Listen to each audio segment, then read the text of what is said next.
Mike LaRosa, the head baseball coach at Widener University. I'm here with Figure It Out Baseball. Today I'm going to be talking about attacking the ball. Okay, if you watched our last video, I spoke about getting into a nice starting position once that front stride foot hits.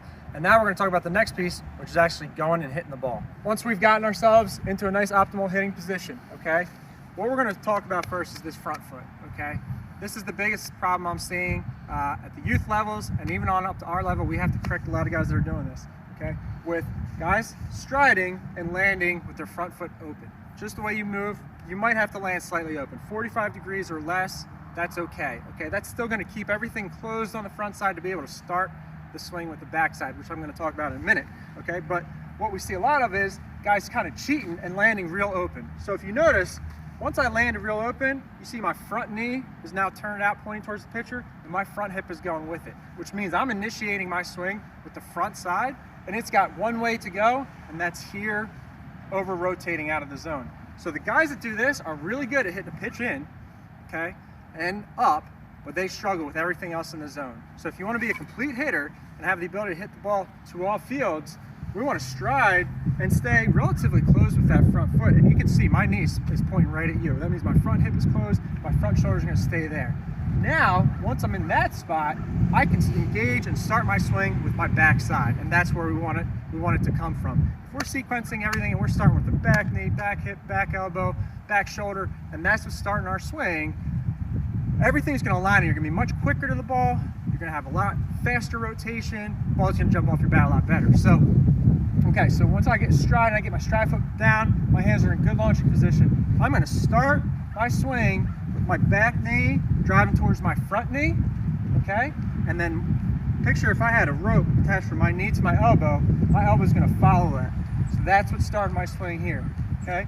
Notice, I got nothing on the front side pulling out this way, but I got everything on the back side going towards the pitcher, towards the ball, okay? Common mistake when we think about hitting is we think it's a real rotational thing. So, you know, when we think about hitting, we think we got to open up and we got to swing in a circular path around the ball. When in reality, I want to drive that ball back where it's coming from. I got to go back right where I'm getting it, this way, okay, towards the baseball instead of this way around the baseball.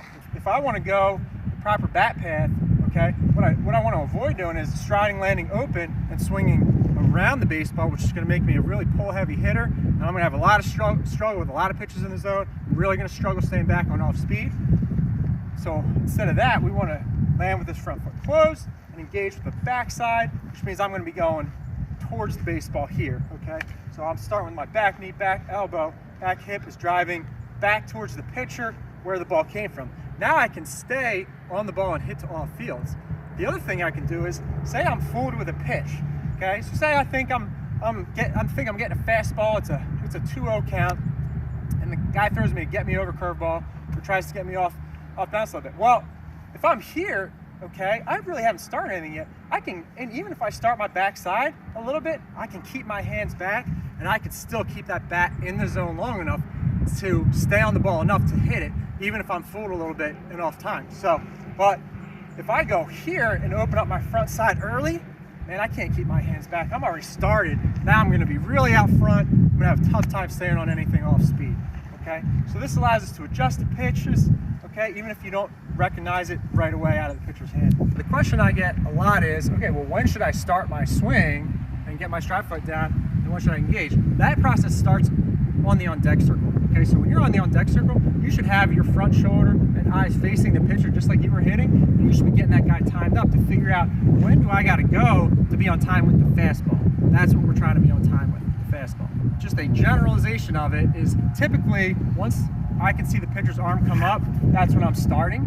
But obviously, it's dependent upon that guy's velocity. Guy that's throwing a little slower, I might start a little later. Guy that's throwing harder, I might start a little earlier, just so I can get myself on time. But what I like to teach is, let's make sure we're on time with the fastball, and we can always stay back and adjust to the off speed without a problem. And that's really the simplest way of doing it.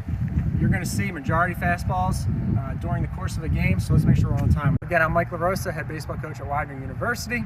I just showed you how to attack the baseball, how to start your swing and be in a good place to really get quick to the ball.